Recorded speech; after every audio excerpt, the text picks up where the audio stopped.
I'm a forensic pathologist at a county morgue, and there's one rule you never break, which is that everyone has to be out by 6 o'clock except for the janitor. He's an old, hunched-over man who never speaks. But I started noticing a pattern whenever a family was screaming in the viewing room. He'd slip inside, and 30 seconds later the silence was absolute. The families would walk out looking unnaturally peaceful, and I couldn't let it go.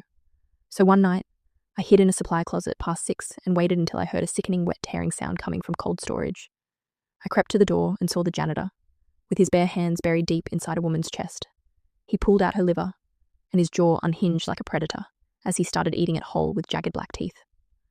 I accidentally tipped over a bin, and the chewing stopped, and then came the clicking footsteps. He caught me in the autopsy suite and pinned me to a wall with impossible strength. His eyes were solid black, and he whispered that he was a ghoul who's lived in the dark for centuries. He doesn't kill the living because that draws attention. So he eats the dead, and in exchange he performs a transaction where he whispers ancient words and literally swallows the family's grief to create a void of peace. The senior examiner is in on it, and now I am too, because he told me if I ever tell the living, he'll come to my house and tear me open while my heart is still beating. So now I go to work and I nod at the man with the mop. Because I'm a doctor who took an oath to save lives, and apparently that means feeding the dead to a monster just to stay alive myself.